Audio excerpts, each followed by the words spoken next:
going on, y'all? It's your boy DJ D Wiz. Yo, it's your boy Jay in the building. And welcome to another installment of The Basement with the Hittas. Let's go ahead and clap it up, people. I know y'all talking about where we got a missing link going on. And don't worry, because we got a special guest in the building. Yeah, he came all the way from Jupiter. The other one came from Mars. This one came from Jupiter. That's what I'm talking about. Go ahead and introduce yourself. You already know what it is. It's your man's DJ Key Product, the Chicago Mixtape Supply. That's what I'm talking about. Yes. It's weird being on this side of the station. It's almost like being on the opposing team locker room. Yeah. Yeah. Man. But you shouldn't be no stranger to it, though, right? Oh no. That's what I'm Man, look, this is my platform. You know, I got it with y'all. We done built something special. So hey. I don't know too many people that get interviewed on their own platform, so hey, you know. You actually right about that. I don't know too many people that does that anyway. Right. So yeah, you're right. Yeah. You got a point. I'm the first one. Yeah. At least that we know of. That we know of, yeah. That yeah. That's what's up. Shout out to everybody on my live too. What's up to all y'all? Yeah. Man, how you feeling? Man, I'm blessed, man. That's what's up. I'm blessed. That's what's up. You know what I'm saying? To be in this position, I'm blessed. Like that's it. Ain't nothing else. I'm just blessed. Man, that's a blessing to be blessed. You know what I'm saying? That's what's up. Yeah, for sure. Man, so let's go ahead and get it started. This DJ Key Product in the building right here. Yeah. With the Hittas, man. So, tell us about you, man. How did you even get started DJing, bro? Man. Well, the interest for DJing for me, it came at around age 10, 11. Okay. Kind of the same time I got into like making beats and everything. So, yeah. But at the time, I wasn't really thinking like, oh, this is what I'm gonna do when I grow up. Right. So, when I got into high school, a former artist that I worked with by the name of Ikihano, he gave me FL Studio and Virtual DJ. Okay. Which are the two platforms that I use now. Yeah, shout out. Yeah. So, when I got into college. Actually, no. Let me back up some. Senior year of high school. Yeah. There was a legendary mixtape DJ by the name of Trapaholics. Oh yeah. Yeah, Trapaholics. He was the only DJ I was getting mixtapes from and everything. That's when I got introduced to like live mixtapes and like a lot of the different websites that are out now. Yeah. So for 3 years that was 2010, 2011. So for 3 years until like 2013, I was just studying the game. Right. The DJing business and everything. And so in September of 2013, I was like, you know what, let me go ahead and take the risk and put out something. Yeah. So the first mixtape that I put out was called Birth of a Star with a former artist of mine, the same artist, Ikihano. And then like a few weeks after that, I came with the first compilation tape and I called it We True to This. Okay. And so from there, that was put on a site called Dat Piff, and the first mixtape was put on it was like a blog site called Hot New Hip Hop. Okay. And so from there, just mixtape after mixtape after mixtape, all through the years, I was putting out a lot of content by myself with no collaborations with any other DJs. It came later on, but it was primarily by myself, and then it led to like being booked for events, and then now radio. Okay.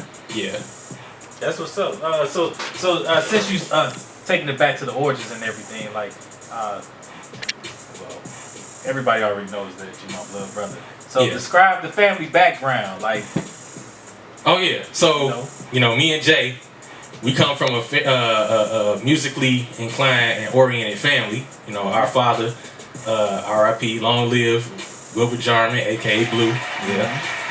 He was a guitarist. He played both electric, bass, and acoustic. Yep. 2 uncles that DJ, and all of them like play instruments and everything. So I also play an instrument. Like I also play the piano alongside of DJing and production. No doubt. But yeah, just coming from a musically oriented family, and of course you play drums and produce Yep. and everything, so it was kind of destined. It was in the blood, Yep. and so yeah, that's where everything came. That's what's up. That's Yeah. what's up. So describe your style of DJing, because you say you started off with mixtapes first. Hmm. So just describe your style of DJing in like 3 words. Different, Okay, that's one.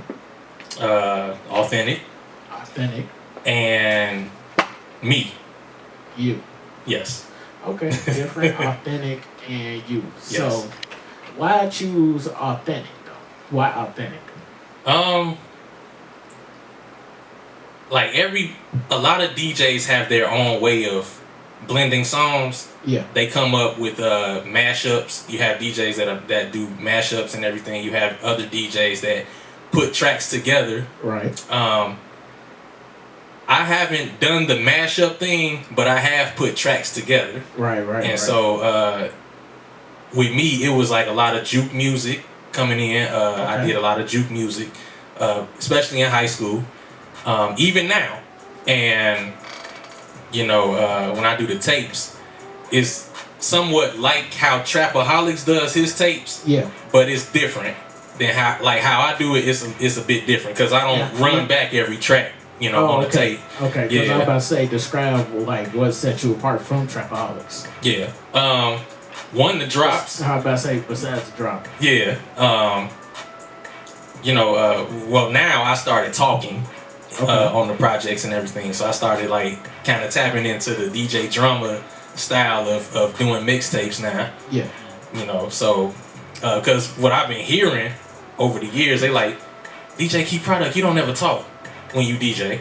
Right. Like we wanna hear you like talk your stuff over these tracks, because you're capable of doing it. So I was like, all right, well, and that was just feedback from people who have been following me for some time. So right. Yeah. Yeah. Okay. All right. So a question. This is probably, and you probably know this. Yeah. DJ Wicked.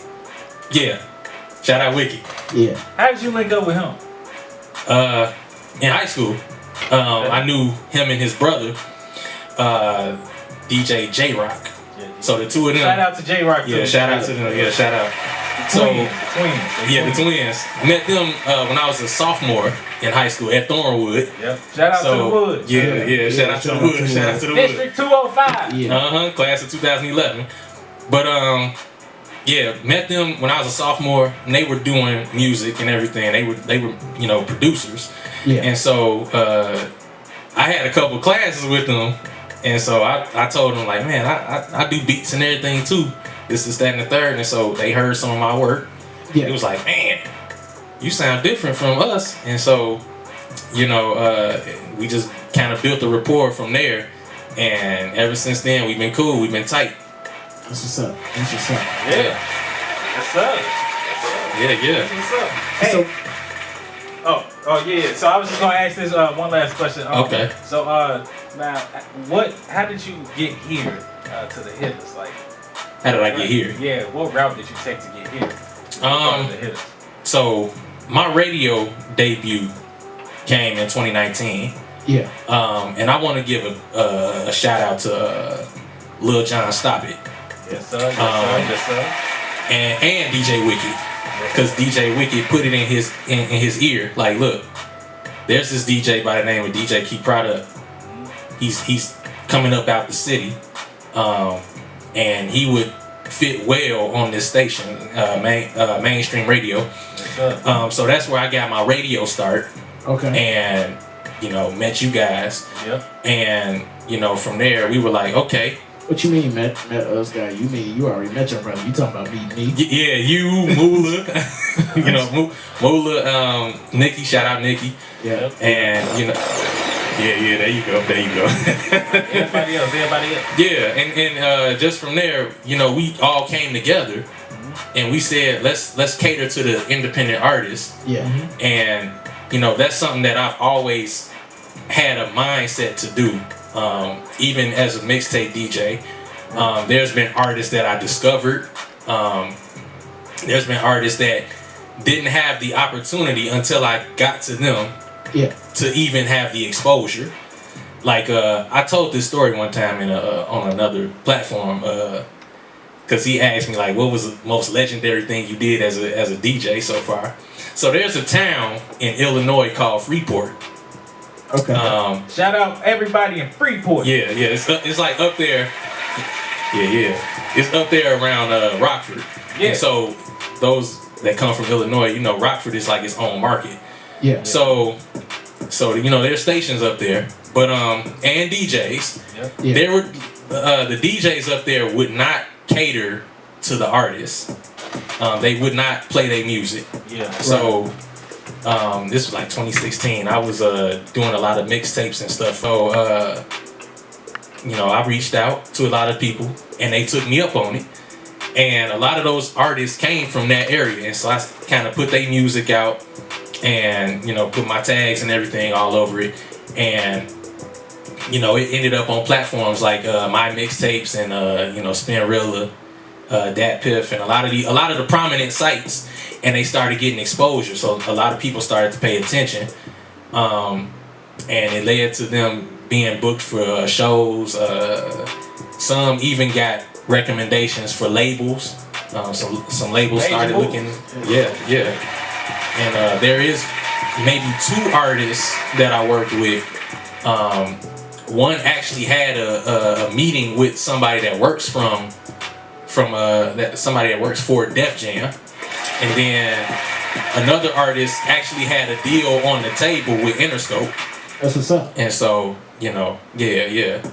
So those were like 2 of the legendary things, and I was behind them the whole time. Yeah. And so, you know. Yeah. So tell us about Stack of Stars. Man, hey, shout out Dope from the Go, man. Stack of Star. Yes, sir. Yeah. I still do work with them from time to time. Yeah. But I got with Stack of Starve in March of 2017. Right. And you know, during that time, I again discovered artists, and kind of was behind them. But I was more like assistant with like marketing and promotion and everything. So that's kind of where I learned marketing skills. As opposed to going to college. Right. So, you know, and then also alongside with them was when I started the Chase a Bag series, the Chase a Bag mixtape series. Okay. We about 50 tapes in, and so yeah. That's what's up, man. Yeah. Volume 50 with Rec McGee, hosted by Rec McGee. That's coming soon. Shout out Rec. Shout out Rec. Yeah, Stack of Starve, man. Stack of Starve, the local DJ coalition. They made a lot of moves, and especially during the debut of drill music. So they did a lot of tapes with Chief Keef, Lil Durk, Tink, King Louie. You know, so they were behind the breaking of all of those artists. And so yeah, to be a part of that was cool. You know what I'm saying? I enjoyed it. Okay. And like I said, I still do work with them from time to time. That's what's up. Yeah. Now, speaking of Stack of Stars, like you were able to get on some conference calls with like some prominent people in the industry now. So, can you talk about? Can you discuss those conference calls? So yeah, I was on conference with Freeway, Jeezy, Anderson .Paak. Anderson .Paak? Yeah. Okay. We had one, I think it was back in 2020, if I'm not mistaken. We had Jermaine Dupri on, and it was an artist that he was working with coming out of Atlanta. Okay. And so now the call with Anderson .Paak, I asked him what was the inspiration behind the record. I forgot the name of the song, but it was a song he was pushing at the time. Mm-hmm. And so I was like, what was the inspiration behind it? And he spent the most time answering my question. That's what's up. And so That's what's up. Yeah.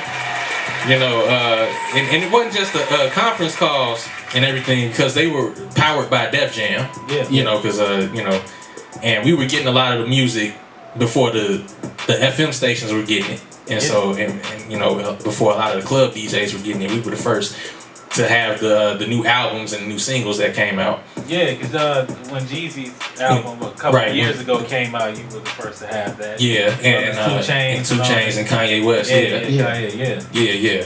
So that's what's up, man. Yeah. Oh man, appreciate it. Like I said, not only were we doing the conference calls, but I was actually sitting in on a lot of the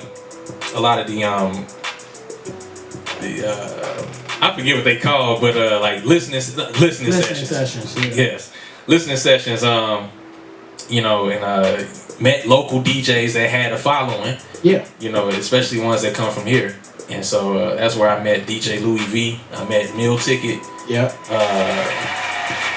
Coolant, DJ 100. Yeah. Some of the ones that were a part of Stack and Star before I got there. Yeah. And a couple people from the radio. You know what I'm saying? DJ Mile High. A lot of those people. And so, my time there was amazing. It was amazing. Okay. So before we get to the first track that you, well, not the official first track, you know what I'm saying? Yeah. But on first track, well, it is the first and only track that we gonna get out there to the people, right? Yeah. But I want to know something, man. Okay. When it comes to making juke tracks, man, how did that start out for you? So that came in while I was in high school. Okay. And just kind of listening to how everybody else did the juke songs and everything, I kind of followed that format, but then came up with my own style. Right. And so, as a matter of fact, I did a lot of juke songs and never put them out. But this one, I was like, you know what? I can kind of create a wave. Because I don't know too many people that's doing juke music, that's actually putting juke tracks together, like any DJ that's actually dropping juke songs. Right. And so I was like, okay, that might be something to this. So I'm gonna go ahead and see what I can do. Because I feel like I got the green light on it. So, yeah. Okay, let's go. We're gonna get into the first track right here. It's a juke track. It is the juke track. Whooped his ass. When we come back, we gonna see how we came up with that. Okay. Yes, sir. All right, so let's go ahead and get into it. DJ Key Product right here in the basement with the Hittas. Let's get into it. Yes, sir. Yeah, people, we back. Yeah. Yes, sir. Got DJ Key Product in here. Yeah, I'm here. With the Hittas, bro. I'm here. I'm home. Yeah. I'm here. No doubt. Yeah, for sure. Man, so whooped his ass, bro. Yeah. How'd that come about, man? All right, so look, y'all remember last summer when? No, I'm playing. No, but seriously. Yeah. Last summer when we did the recording session. Yeah. For the cipher. Yeah. After the cipher, we were kind of outside just chilling, Right. And so. Tell them who we was with though, cause. Oh, we was with the team. Right. We was with the team. Kilo the Dreamer, Tay Els, right. Kel James, Jay Way, Reese the producer. Everybody. Right. So we were kind of outside chilling, and Kilo had a pair of boxing gloves in his trunk, and so he pulls out the boxing gloves. Right.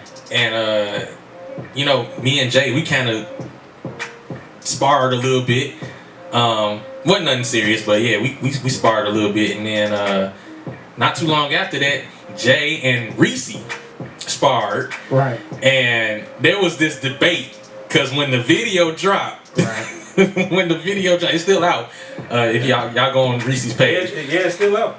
Yeah. So when the video dropped, there was a little debate going on, like who won the fight, and so everybody was like Reese won, and then there were some people that said Jay won, and so after the match.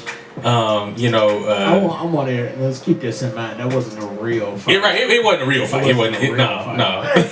It was real. Y'all stupid. It was for play. It wasn't nothing serious. Like I said. Yeah.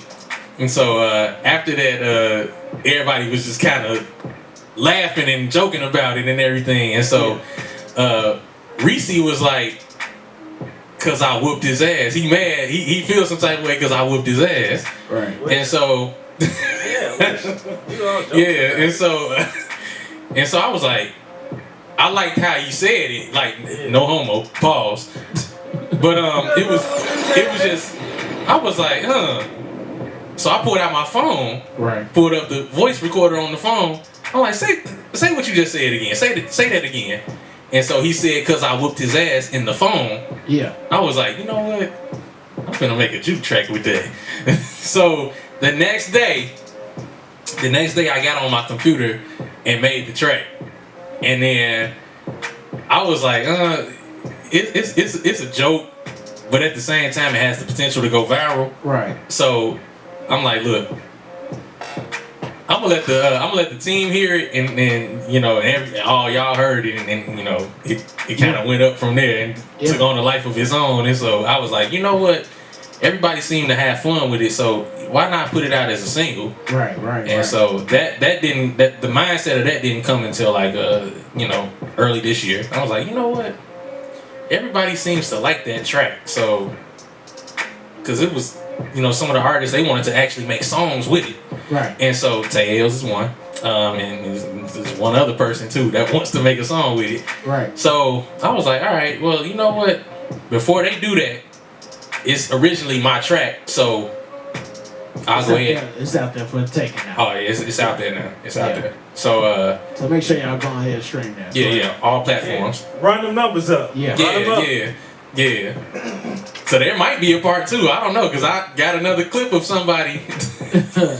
you know, but it's a female saying it this time. Right. You gotta drop that part 2. Yeah. Yeah, that's what's up. So look, I want you to dive into that, because you mentioned that you play keys too. Since your name is Keys. Yeah. So you used to play with a group, right? Oh yeah. Yeah. Go ahead and discuss that. So I used to play with Link Chain. And then it was another band that I was a part of. I forgot the name of it, but you know, it was something Pops put together. Yeah. And so we did it, like we were like a cover band, and we played a lot of songs from like the 70s, 80s. Yeah. And you know. Wait, real quick. So out of those cover songs that y'all did, which one was the most memorable? The most memorable? Yeah. Wow, that's actually a hard one, because we, you know, a lot of the songs I enjoy playing a lot of those songs, but I would say most memorable would be I want to say Chic. I Want Your Love by Chic. Yeah. Okay. That one was fun to play. Yeah. So, you know, actually playing the piano was like kind of by accident. Yeah. It wasn't by choice. Because in a rehearsal, they didn't have enough people in the rehearsal. And so I was kind of sitting there in the corner on my laptop making beats. Right. And the guy, his name was Shag. Shout out Shag. Yeah. Shout out Shag. Yeah. He was like looking at me. And he's like, you come here. Do me a favor and play these 2 notes right here. Right. Actually, no, it was 3 notes. It was 3 notes. He was like, play these 3 notes, and it went up from there. So when you played those 3 notes, they was just like, okay, he's on board with this, or did it take some time? Both. Took a little bit of time.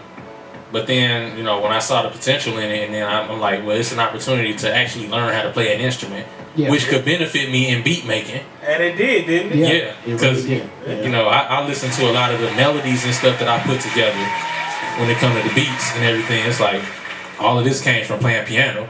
Right. And so, you know, I'm like, well, it was beneficial. It worked.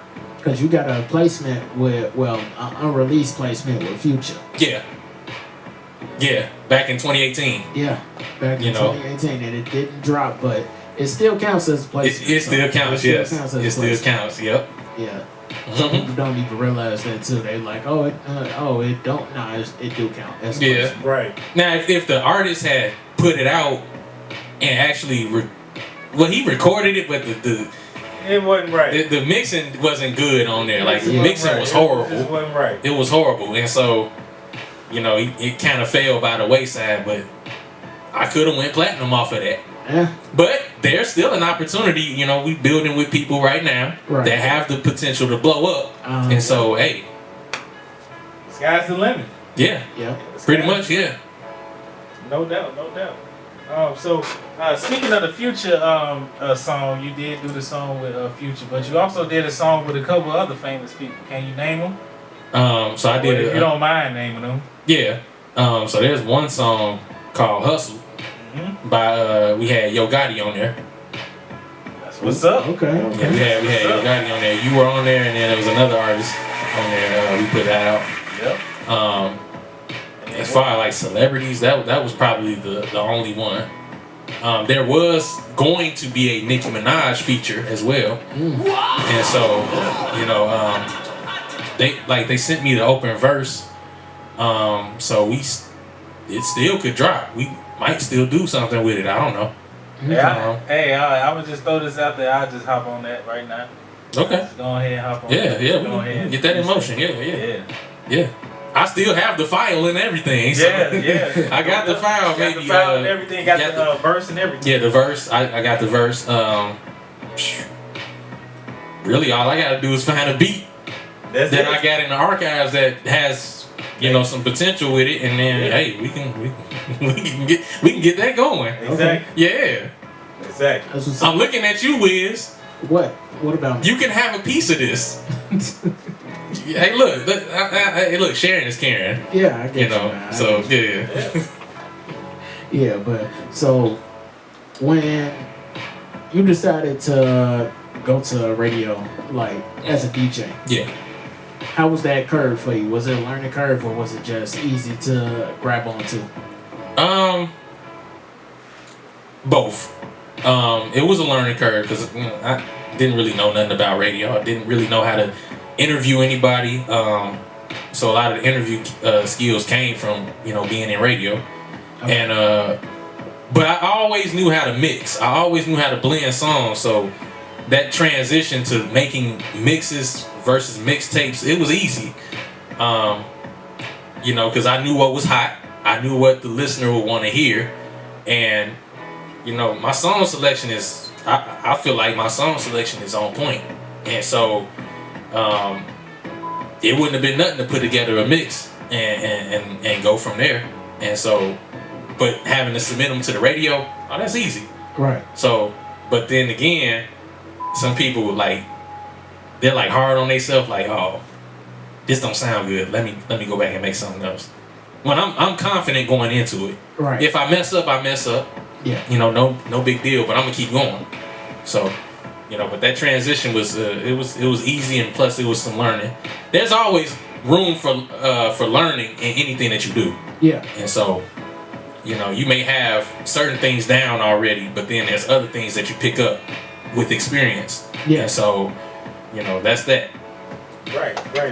So listen, now you've worked with a lot of artists, both local and as well as, you know, regional and so forth. Yeah. And across state lines. Who was the first artist outside of state lines that you worked with? So the first artist I worked out of Illinois with was Sleepwalk Celine.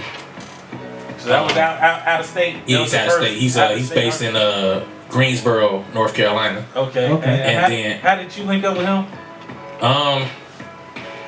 That came from when another label that I helped found, Addicted to Music Entertainment, when we all merged with Touch Money Click, and then they merged with We the Money Team, We the Money Team INC. Okay. And so then they had a small sub label called Lil Shooters Mafia.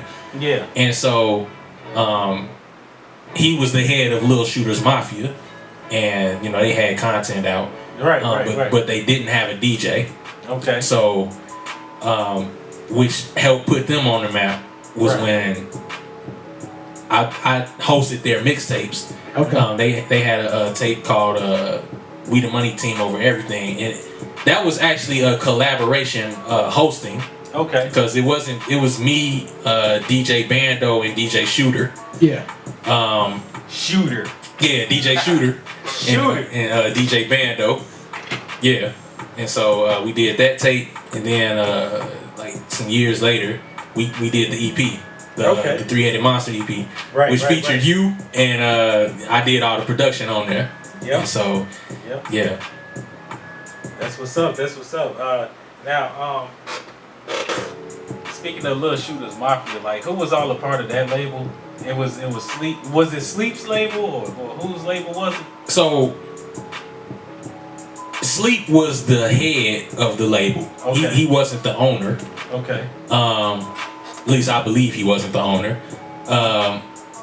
But Max Sosa was the owner of We the Money Team INC, which was their, I guess, parent company. Yeah. Okay. And he got with Sleep and said, look, we're gonna launch a sub label. You just control the sub label, and I'm gonna work on the back end, and we gonna kind of build it to where people notice not only We the Money Team Inc., but at the same time they know Lil Shooters Mafia, and so they picked up Y, I think his name is YZ. Yeah, YZ. These are just some people that I can think of off the top of my head. YZ, and he was known as Acid. He changed his name to Black Lamb. Yeah. So those were the guys that were under Lil Shooters Mafia. Okay. And then with We the Money Team, from all I know of is it was Max Sosa and like maybe a few other people. But, yeah. All right. Cool. Yeah. Cool. That's what's up. Okay. So, out of all the artists that you worked with, which one was the most difficult to work with? The most difficult? Yeah. So I have two. Okay. One was Icky Hanno. And the first artist that you worked with? Yeah, overtime thing. You know, because things change. Okay. Things change, and this is not to diss or put them down or anything, but it's just this is what happened. You know, over time, you know, he kind of expected me to fund a lot of things. Then too, he was like, he kept getting in trouble and stuff, so it's like he kept having like legal situations going on. And I was like, look, I can't sit and wait for you to get your legal stuff taken care of. Like, I gotta move. You know what I'm saying? I gotta keep going because I'm not an artist. I'm a DJ, and I got people inquiring left and right. Like, look, can we get on the tape? Can we do this? And they got money. They coming with the money. Right. And so, you know, I'm gonna gear more towards the people that's actually gonna compensate me for what I'm doing versus people that are kind of just getting a free ride. You know, and so over time that became kind of an issue for some artists, and you know, I had to part ways and move on my own. Right. And so yeah, Icky Hanno was one, and then another artist by the name of 24 With It.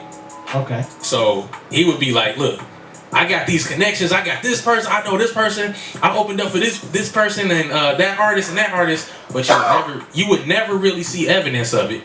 Right. And so, you know, they kind of got to a point where, you know, they felt like, man, he the DJ, so he owe us this, you know. And they kind of started speaking as if they had made more moves than I did. Right. When in reality, a lot of them would not have or be in the position if it weren't for me. Okay. Right. So, talk your shit. You know, they didn't have access to the live mixtapes, to the Spin Real and the My mixtapes and all that. It's not a shot. This is just what it is. That's what it is. You talk your shit. But they didn't have access to a lot of that stuff like I did. And so they were like really dependent upon me to get them out there. Yeah. And so I'm like looking at it, when the clock strike midnight and the sun set in the west, I did my job. Exactly. Yeah. You know, and then, you know, I guess like when things started happening personally with them, and I was always saying like, look, y'all stay out of trouble. Stay out of trouble. Like, you know, if you really want to do this, you gonna make it happen. But at the same time, you know what's more important. Right. So you won't put yourself in positions to where now you got to go sit down and you know this time is passing you by, and now you know, and so you know, hey, it is what it is, but. I mean, it's part of my history, so I'm gonna mention it. Exactly. You know, it's part of my history. Man, you better speak your truth. You know, but at the same time, it's like I look at I left them in I want to say back in November because they, you know, I found out they was woofing and you know, saying some stuff about me behind my back as if they were so much farther ahead than I am. And I'm like, and you can use the gunshot because here it is. This man was talking like he got deals on the table and all this other stuff. And I'm just like, in my mind, you never headlined a show. At all. You've never headlined a show, but yet you're talking like you're so much past where I have been or where I am now. Right. Then I heard him say something like he's never DJ'd in a room with more than 20 people. You and I both can attest to this. We've DJ'd in front of hundreds of people in the club. Yeah. On multiple occasions. On multiple occasions, like what Jay just said. And then, you know, I've DJ'd at, you know, different parties and everything where there was more than 20 people there. Yep. 50 plus. 50 plus. And it led to more work after that. So, you know, I look at my achievements and, you know, not to toot my own horn, but, you know, nobody helped me get here. Man, toot your own horn. You know, like I said, yeah, you better, man, look. Tape after tape, with most of them done by myself, with collaborations, you know, here and there, but most of it was done by myself. When I started the Chicago Suppliers, it was just me for 3 years. Yeah. Right. Other DJs saw what I was doing alone, and wanted to be a part of it. Oh, okay. Right. Okay. You know, and so, yeah, you know, so yeah, I'm here. I'm here, and I'm here to stay.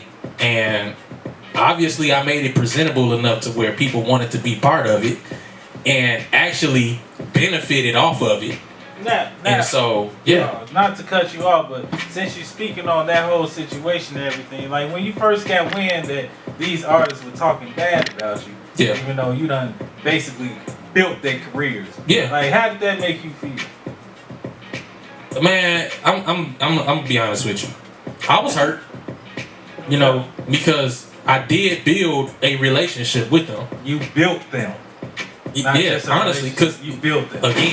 Again, none of them were ever interviewed at all. So I was the first to give them their interviews. I was the first to allow them the opportunity to even be on the radio. They never had that before. Whoa! And so to turn around and get that, yeah, we he ain't making no money. This is his and a third. Right. Okay. I'll let you think that. You can have your thought. Everybody's entitled to their thoughts and their opinions. Right. But the truth is, where are they now? There you go. There you go. Right. There you go.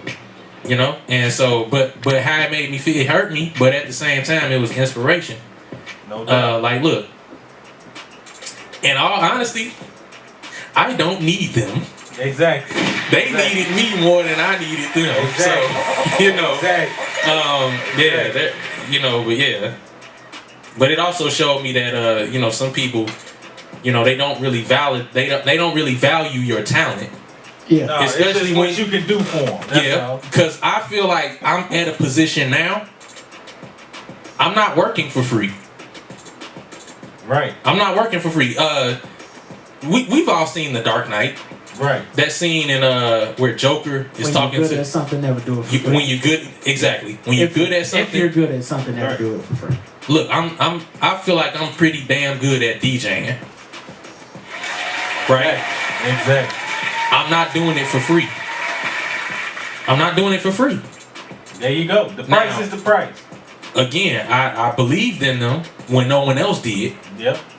So, hey, it is what it is, man. Beats for them, did mix shows for them. Show mixes, all of that. Set them up with interviews like you said. Yeah. Spend time, energy, money. Yeah. And then one of the guys, one of the guys actually asked me how much it would be for a show mix. Then when the issue, then the other person was like, he charged him for a show mix. That wasn't cool. You asked, and I'm like, why would you ask? Why you know you asked for how much it would be. Right. So I found that kind of convenient too. Like, wow, you know you asked how much it would be for the show mix. Exactly. And then when the man come out and say that it wasn't cool for me to charge you, you didn't man up and say, well, I asked them. So it just kind of made me see them in a different light. Like, okay, I see what this is. You know what? I'm at this particular train is at the end. Yep. It's at the terminal. Yeah. So y'all can stay here and be on Fantasy Island. I'm in reality. Hey, you better say that again. Y'all can stay here on Fantasy Island, but I've got my boat and I've settled across the water. Yes, sir. And I'm not turning back. I'm not looking back. You ain't got time for the food. I don't have time. Right. Exactly. Right. You got time for that. And what I noticed too, ever since I left, when I left them behind, everything's been a lot smoother. That's it. I'm a lot happier. That's it. You know, I don't have to worry about, well, you didn't put us on the tape. This, that, and the third. I don't have to worry about that no more. Yep. And then too, it's my choice because it's my content. Right. It's, you know, it's what I want to do. So. Right. You know, yeah. And the thing about it is like I think very highly of myself. No doubt. And that's where you should. Yeah, and you know, when you feel like you're being taken advantage of, and when you feel like people really don't support you or really have your, or if people feel like you owe them something. Right, you owe them something. Right. You know, okay, now it's time to move. It's time to move around. You know. And everybody can't go with you to that next level, so they're not equipped to go. Exactly. And so, for some people, they've reached their capacity and they reached their limit, but you're not at the end yet, so you still gotta go. Right, you gotta go. Keep going. Yeah. Okay, so let's go ahead and switch it up. I'm gonna ask you something about artists anyway. Okay. What do you think is the ceiling point for any artist right now? The ceiling point? Yeah. Like you reached your end. Well, in your opinion, what would you think is that stopping point? When you Grammy nominated. But everybody is different. Everybody's different. Yeah. It really, the real answer is what do they put into it? Yeah. What do you put into your craft? You know, are you constantly working at it? Are you constantly finding innovative ways to make yourself presentable? Are you not trying to be like the next person? You know, and what happens is when people try to mimic what they see and try to do the same thing, right? A lot of people go unnoticed and they crash and burn. Right. And so, to me, the ceiling is like you got a couple Grammy nominated songs. You've won awards for your music. Yeah. And people, like, your music is actually being featured in motion pictures and it's being used for this. It's being used in video games and all this other stuff. Right. It take work to get to that level. And what you find is that a lot of people are not willing to do the work. Exactly. Everybody's an artist until you see the work. Right. You know, when you see until you see the marketing, until you see the price tag on a lot of things. You know. Absolutely. So. Absolutely. Yeah. So you mentioned the ceilings for artists and everything. Wait, do me a favor. Speak closer. You mentioned the ceilings for the artists and everything as far as being Grammy nominated. I thought you were going to go in the direction where there is no ceilings, like there's never a cap. I mean, yeah. I mean, like I said, the answer is different for everybody. Yeah. You know, some artists have a goal of just getting on the radio. some artists have a goal of being nominated for an award. Right. You know, the sky's the limit. No doubt. And you can go as far as you want to go. Right. No doubt. But what happens is when they see all of the hard work, and you know it's not something that they're accustomed to, right? Or they may not have the financial backing to do it, so they'll be like, okay, well, I guess this is as far as I can go, you know. But the sky's the limit. But it's all about. It comes down to what do you put into it. What are you going to? What you put in is what you get out. Okay, so is one of your goals to be Grammy nominated or to actually be Grammy award winning producer, DJ, and all that? I would like that, but that's not the ceiling. The ceiling is mogul status. Okay, all right. So, you know, even because I put a post on in my story on Instagram one time where I said I don't think I would ever retire from DJing. Yeah. So if it's something that I like I said, and I can't stress this enough, I love this. Right. And so I do this better than I do anything else. You know, even though I have other skills. Yeah. But this is something that I really, really love to do. Right. And when it's something you really, really love to do, you probably most likely will never walk away from it. Yeah. Exactly. You know. So yeah. That's what's up, man. Let me go ahead and get into this because we got about 10 minutes left now. Oh man, we only 10 minutes? Yeah, we got 10 minutes, bro. It's the time machine for real. Yeah. But we move forward, not backwards. Exactly. But I want to know something, bro. What's your opinion about these older DJs that's not really giving much shine to the younger DJs?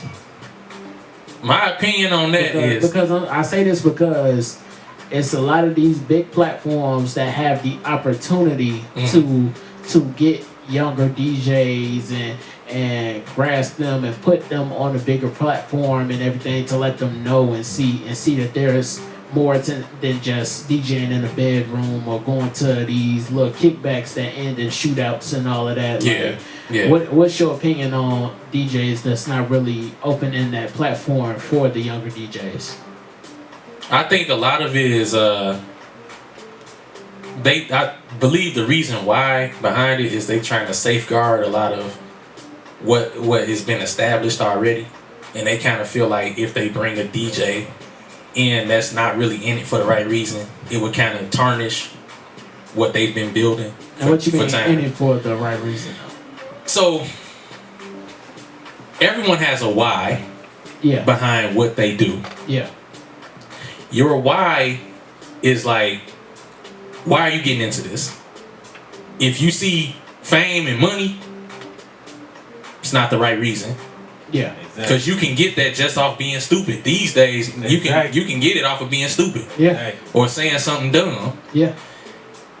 But if you get into it for the love, because you actually love music, because you actually love entertaining the crowd, a lot of the older DJs feel like that's not the mindset of the younger guys coming up. Now, I'm different because I actually love, I love DJing. Yeah. But at the same time, it's like, okay, that might be how you feel, but you don't know what everybody's mind is at. Yeah. So you can at least give an opportunity. You can at least give a chance. Right. You know, but like you said, like everybody's mindset is different. Right. So some people see the money and they see the fame and the women and this, that, and the third, and having this and having that. Yeah. So they're like, okay, well, this is the easiest way to get it. I ain't really got to put in no work. And so, which is opposite. Yeah, they don't see all the work that you actually have to do to get put on. Yeah, and then you got some older DJs that kind of set in their way. Yeah. And if you don't fit how it used to be, then they're like, okay, well, no, not for him. Okay. So I mean, look, I understand it from one end of it. I understand it, but at the same time, it's like, man, look, they know who you are already. Yeah. Give somebody else the spotlight. Exactly. Like let somebody else have the opportunity. Exactly. Yeah. Yeah. I don't think it's enough DJs that's trying to do that. You know, and on top of that, it's more of, you know, like you said, they wanna see if this is really you, but keep in mind, it's DJs out here that's been contacting these big names out here for ages. Yeah. Like they grew up listening to them, and then they started off doing it, and then next thing you know, they contact you, and then some DJs might go, well, we'll see how this is. This might be a phase for him, so let's go ahead. Yeah. See how it is trickle down later on, and then you find out that they still doing it. Right. And then you like, okay, now you have to at least respond to this guy or girl. There's one DJ I really want to shout out because I believe he's a stand-up guy. And he has, especially during the pandemic, he was going live on Wednesdays and giving the young DJs game and saying, hey, look, you can come and shadow me and kind of see what I do and everything, and I'll, you know, kind of mentor you. Who's that? The Midwest mixtape bully, DJ V-Dub. Shout out to that man, G. Like we talk from time to time over Instagram. You know, but he actually has the record too. He's got the Whoop His Ass joint. Yeah, he used it in the reel. He used it in the reel. Shout out to that man. Yeah. But yeah, shout out to DJ V-Dub, man. I see a lot of the posts that he puts up, saying, you know, structure needs to come back. Right. And you know, fathers taking control of their homes and everything, and instead of what's happening now with everything running rampant because we're highly influenced by social media. Yeah. And stuff like that. So a lot of the structure has gone out of, you know, the families, and then even with DJing, like you got some guys that, you know, they really don't take the craft serious. Yeah. And so he's speaking to the nature of that, and he calls it out. Versus other DJs, I don't really see too many other DJs doing it. But he will do it. Right. And you know, and does encourage if you're serious. Right. And so I gotta shout out to that man. Shout out DJ V-Dub. 100%. That's what's up. Shout out DJ V-Dub. Yeah. Shout out V-Dub. Yeah. Yeah, man. 100%. Yeah. I think the first time I seen him in person was when we was at Mainstream. Yeah. Yep. And he came through. He actually gave us shirts. Yeah. He gave us shirts. It was. I didn't get one, but yeah. You could have got one though. You could have. It was just. I don't think it was one of yours. I probably took one of them that was. Yeah. No, it's all good. It's all good. Yeah. So shout out Nation Business. Nation Business. Yeah. Shout out Nation Business. Yeah. But those is what I'm talking about. It's those that will lend a hand and everything, and you know, give you pointers and on radio presence and DJing presence and stuff like that. So before we wrap it on up, I want to know, what is the most craziest party that DJ Key Product has ever done? The craziest party, and keep it like down to like a good minute. I don't have a craziest party, but I have a where I DJ'd at a workout class where it was a room full of females, and I put on an Ugly Guy song called "Bitch." They all got mad. All of them. They for real got mad. Every single last one. And they walked out. What? But I went back though. I came back and made money. Bitch. You just played. You just Yes. played, bitch, and they just said, I was like in the zone. I was in the zone. I really wasn't thinking like, oh my god. Bitch. Then after taking some time, I'm like, yeah, that probably wasn't the best song to play. Wow. So they walked out. Yep, they all walked out. It's the walking out part for me though. It's they like, all heated. damn. All of them. It's not like you was talking about them or something. No, it wasn't. But it was. But it was like they walked out like you was talking about them. Yeah. They then like 2 days later, because I DJ'd up there twice a week. And one thing though, the trainer could have worked. He could have did something too with that. Oh man, like he could have did something. That was 5 years ago, man. So pretend like you cut somebody out with this. Well, like it's like whenever they do one of them knee ups or something, like yeah. Man, it was bad. It was bad. Yeah, it was. It was bad. I was there for that. And Jay was there. He was there. Man. Yep. Dex was there too. Yeah, Dex was there too. Damn. Yeah, so. That's messed up, bro. That's messed up. But I know I say this is a lot. Well, we gotta wrap it up. We gotta go. I know we always shoot the ass all the time. But go ahead and give out social media, anything for the people to let them know. Well, y'all already know all social media at DJ Key Product. Go like me on Facebook, DJ Key Product. I have another Instagram page too, DJ Key Product Mixtapes. I'm gonna plug. Oh yeah, go get subscribed. Chicago Supplier TV and DJ Key Product Mixtapes on YouTube. You know what I'm saying? Both the YouTube channels, and then website is coming soon, and the app is dropping in September. Okay. Because we celebrating 10 years. Chicago Supplier as a supplier DJ has been around 10 years. So we making a lot of moves, and we kind of breaking into the website sector, and then we dropping the app. Okay. So, yeah. Okay. So make sure y'all follow me on my Instagram, DJ_D_WHIZZ. One more time for the people on the back. That is DJ_D_WHIZZ. All lowercase people, all lowercase. Yep, you can follow me at The Only J Way, J with 2 Y's. The Only J Way on Instagram. All social media platforms is Underground Hitters, except for Twitter, that is Hittas Radio. Speaking of Hittas Radio, make sure you download that Hittas Radio app for Android and iPhone users. So it's no excuses, people, no excuses. DJ Key Product, man, it's been a pleasure, bro. Oh yeah, hey look, check this out. I'm gonna book another interview in this seat next month. Okay. If I can do 2 hours, I want to do 2 hours. Okay. Yes, sir. Yes. We can do something like 2 hours. Yeah. All right, y'all. We finna head up on out of here. It's your boy DJ D Wiz. I'm Jay. You already know, man. Chicago Mixtape Supplier. Your man's DJ Key Product. All right, y'all. We gone. Yes.